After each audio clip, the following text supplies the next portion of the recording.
Hey, I wanted to show off a neovim plugin that I've been working on that came from a frustration of doing code reviews in the GitHub web UI.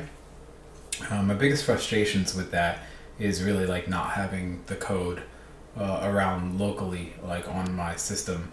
When you're doing a review, what do you get, like maybe 20 lines of context, and say if it's like a function that's being edited, can you really quickly tell all the places that that function's being called? And winds up being a lot easier if I can just get that pull request into neovim, have my LSP tools, see the full context of like what this change really is affecting.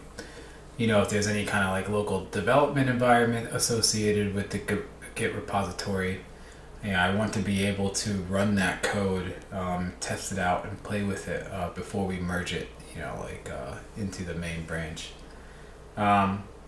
So that desire kind of led me to create this plugin called gh.nvim. It gets its name from the GitHub CLI tool, and it's mostly focused on doing code reviews in neovim.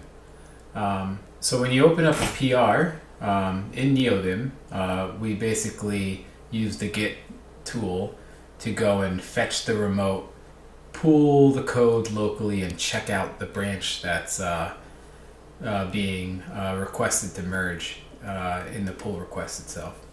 So that puts all the source code locally, which means your LSP tools will work, and you can kind of feel more at home jumping around and really getting an idea of like what the PR is doing and the changes that it's making. So this all starts, you open up neovim like normal. I have a test repository here. It's just something that I opened up and I've been using to kind of hack on this plugin. So if you open up neovim, the command to open up a PR is gh.open_PR, right? So this opens up a vim.ui.select dialog. I'm using FCF Lua to override that. If you are interested in using this plugin, I highly suggest you either use FCF Lua. It's been a great plugin, and I've been using it for a long time now, or like Telescope to override vim.ui.select. I know how to do it in fcf.lua. It's super simple. It's just you run a command.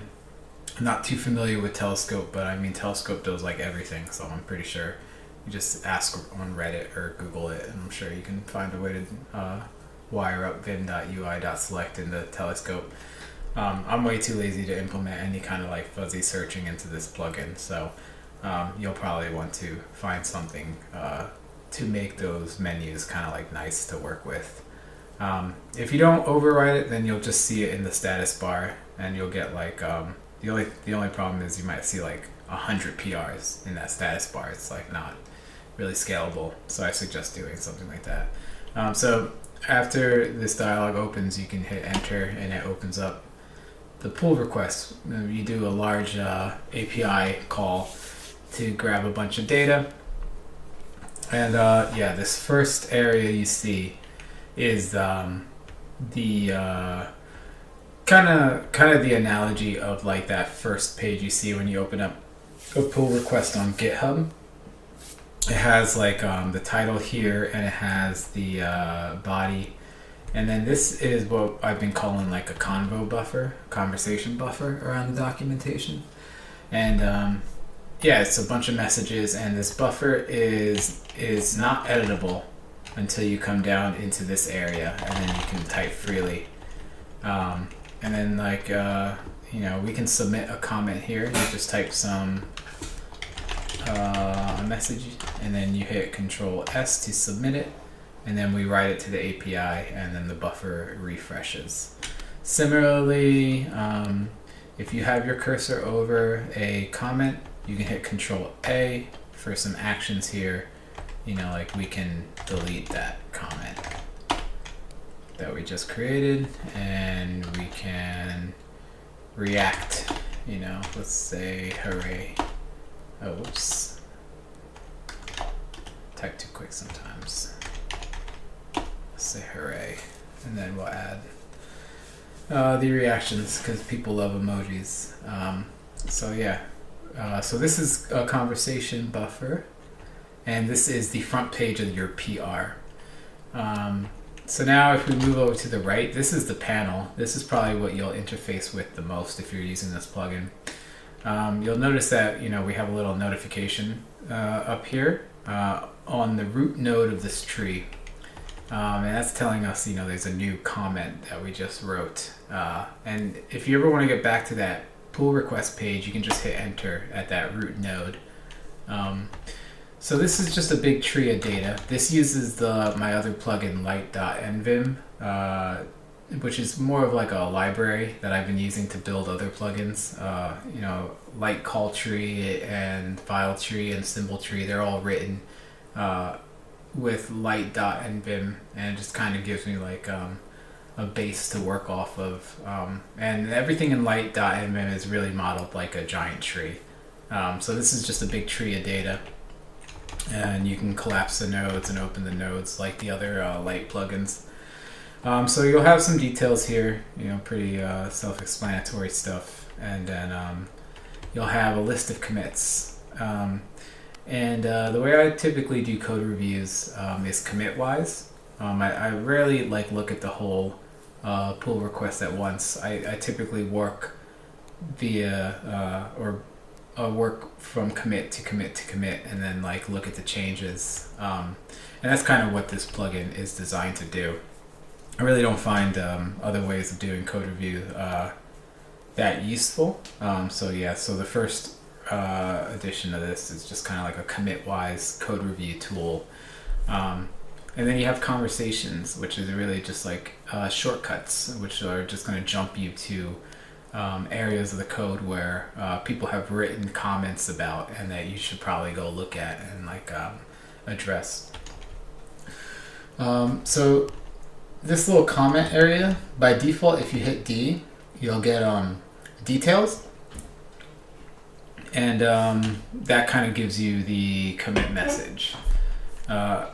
So you'll be able to see commit messages for each one, and then when you hit enter on one, it's going to open up another panel, and it's going to take us to the diff view. So this diff view is where you'll actually do your review of the code, really. And this is just a text file, but if this was like a Go or a C or a Rust file, then all your LSP tools would work normally in this buffer. So you have the diff, and then you'd be able to go to definition, or you'll be able to see all the usages. So let's take a look at this diff view a little bit. You'll see some signs on the side here, right? These plus signs are similar to the GitHub UI. That's indicating that you can create a new thread and comments on those lines. Areas where there are already comments, there's these little comment bubbles, and they're color coded. So green means they're resolved, and the blue just means that they are unresolved. So if you want to go ahead and see the comment here, and you're in the diff view, then you can run the command gh toggle threads, and that bumps you into the another convo buffer.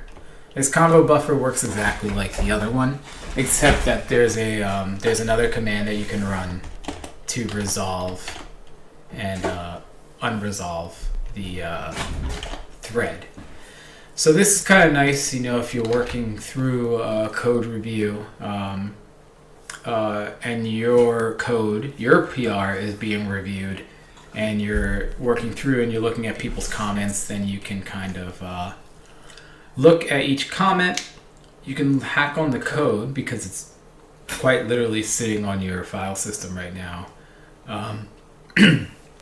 Start working out a big diff of changes and resolve them as you go along. Just kind of the way I like to do it. I like to kind of have to work comment by comment, deal with the feedback, create a big diff, resolve it, and then maybe stash that diff and rebase it into my commit structure that I normally have. It's just like one workflow, but one that typically works for me. So yeah, so there's only one comment on this line, and you can tell by seeing 101 here. So we could actually add a new one just to let's demonstrate how you can see multiple on one line. So if we were to use another command called gh create thread, we can create a thread here, and we can say like a new thread, right? And then we hit Control S to submit. And this is a little bit of a bug that I have to fix, but it tries to open up the thread before it hits the API. It doesn't have an ID, so it just says, threads do not exist. But if you were to go back here and you do toggle threads to open this one, you'll notice that the icon now has like two little bubbles there, and over in the thread buffer it says 1 of 2. So if you run the command gh next thread, it'll move you to the next one. That's kind of how you deal with multi-comments, comments on the same line, basically. So yeah. Creating a comment, just works exactly like we did. You can create a comment anywhere where there's these little plus signs. If you try to create a comment outside of the diff, then it's just going to bark at you, right? Because you can't do that on the GitHub web UI. Now that we created a new comment, you'll notice that we have these little like notifications on the right. This is helpful because this tool actually syncs in the background. So you could like walk away and come back, and then you can go to these panels and you can check for these notifications. And then when you hit it and open it, they resolve. They basically show you that okay, you've looked at it, so I don't care anymore. So when we opened up that commit, we opened up another panel, which right now you only see one file here. But if more files were edited, this is what we call like the commit panel, and the root of it is a commit, and then it will show you the edited files in the commit, and then any conversations that are associated, and then so you can kind of like further navigate file-wise inside a commit once you've opened the commit. And then the other things, is typical. Hitting enter on this will just bring you to the file diff, and then hitting enter on these will bring you directly to the comments inside the diff, and then toggle them open. Cool. So that's dealing with commits, and then the conversations.